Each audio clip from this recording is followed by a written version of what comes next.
Guys बहुत सारे लोग अभी ये MIUI 14 को यूज़ कर रहे हैं, लेकिन इनमें जो फीचर्स है उसको कैसे यूज़ करना चाहिए बहुत सारे लोगों को पता नहीं होता है। तो आज की इस वीडियो में मैं MIUI 14 के फीचर्स के बारे में बताने वाला हूं, जो कि काफ़ी इंटरेस्टिंग है और काफ़ी अच्छे तरीके से आप इसे यूज़ कर सकते हैं। काफ़ी ईजी है, लेकिन इसको यूज़ करने के बाद आप बहुत सारे काम ऐसे हैं जो आप छुपा सकते हैं अपने फ़ोन में।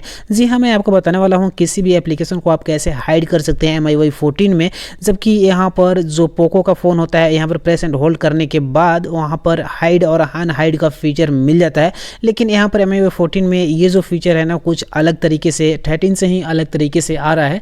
तो इसके बारे में मैं आपको बताने वाला हूँ, लेकिन उससे पहले आपने इस वीडियो को लाइक नहीं किया तो लाइक करके चैनल को सब्सक्राइब कर लीजिए, ताकि आगे आपको कुछ इस तरह की वीडियो देखने को मिलती रहे। तो सबसे पहले आपको किसी भी एप्लीकेशन को हाइड करने के लिए सबसे पहले जाना होगा आपको सिक्योरिटी एप्लीकेशन में, और यहाँ पर आपको मिल जाएगा वो फीचर। तो सबसे नीचे आप जाएंगे तो यहाँ पर देख सकते हैं कि हाइड एप्लीकेशन मिलता है, यानी कि हाइड ऐप्स।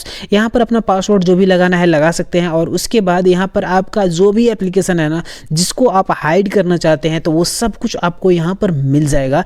देख सकते हैं जितने भी हमारे फ़ोन में एप्लीकेशन है वो सब कुछ यहाँ पर आ चुका है, और मैं इनमें से किसी को भी हाइड कर सकता हूँ ईजिली। देख सकते हैं यहाँ पर सेकेंड व्हाट्सएप है, तो इसको मैं यहाँ पर टिक कर देता हूँ, और उसी तरह से यहाँ पर एडोब एक्सप्रेस है, इसको भी मैं यहाँ पर टिक कर देता हूँ। और उसके बाद यहाँ पर मैं बैक जाऊँगा ना, तो ये आपको देखने को नहीं मिलेगा यहाँ पर, लेकिन ये तो हाइड हो चुका है। और उसके बाद हम इसे कैसे देखेंगे, तो बस सिंपल सा यहाँ पर है, अपने फ़ोन में जो ये अपने आपका जो फिंगर है ना, इसको ऐसे लेके जाना है स्क्रीन के ऊपर में, और ऐसे करना है। और उसके बाद फिर से अपना वही पैटर्न या पासवर्ड जो भी सेट किए हैं वो यहाँ पर डाल के, और इसको देख सकते हैं कि आपके पास जो भी एप्लीकेशन है वो कितना है और कौन कौन से एप्लीकेशन आप हाइड किए हैं। यही नहीं, यहाँ से प्लस के ऊपर में क्लिक करके आप और भी किसी एप्लीकेशन को सिलेक्ट कर सकते हैं या फिर अनसिलेक्ट कर सकते हैं।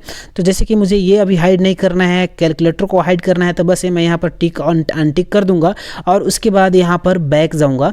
और यहाँ पर इसके बाद यहाँ पर सेटिंग मिल जाता है हमें, जिसमें हमें हाइड नोटिफिकेशन, एप्लीकेशन का नोटिफिकेशन आना चाहिए या नहीं आना चाहिए, उसके बाद ऐप को लॉक करना है या नहीं लॉक करना है। यहाँ पर जेस्टर भी आपको मिल जाएगा कि किस तरीके से आप उसे देखेंगे जो भी हाइड एप्लीकेशन है। तो यहाँ पर आप देख सकते हैं कि कुछ इस तरीके से आप उसे देख सकते हैं। तो ये काफ़ी अच्छी फीचर है जो कि आपको फ्री में मिलता है यूज़ करने के लिए। बहुत सारे और भी फ़ोन हैं दूसरे ब्रांड के जिसमें ये फीचर आपको मिलता नहीं है, और उसमें आप इस फीचर को मिस कर पाते हैं।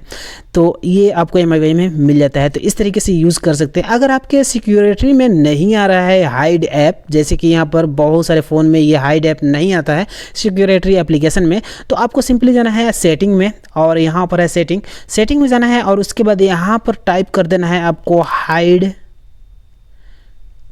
देख सकते हैं जैसे ही हाइड यहाँ पर टाइप करेंगे तो यहाँ पर ये आ जाएगा हाइड ऐप, और ये सिक्योरिटी में है, या फिर हाइड एन ऐप भी आप टाइप कर सकते हैं। कुछ इस तरीके से टाइप करने के बाद ये सब आ जाएगा, और आप यहाँ से आसानी से किसी भी एप्लीकेशन को हाइड या फिर अनहाइड कर सकते हैं। बस यहाँ पर जो भी एप्लीकेशन हाइड हो जाता है, तो यहाँ पर मैं बताया कि ये जो ट्रिक है ना, इसको आप यूज़ कर सकते हैं। और ये जो जेस्टर है देख सकते हैं, कुछ इस तरह से करना है, और आपका जो भी एप्लीकेशन है आपके स्क्रीन पर आ जाएगा। सिक्योरिटी एप्लीकेशन में बार बार जाने की ज़रूरत नहीं पड़ने वाली है। देख सकते हैं काफ़ी इजी है।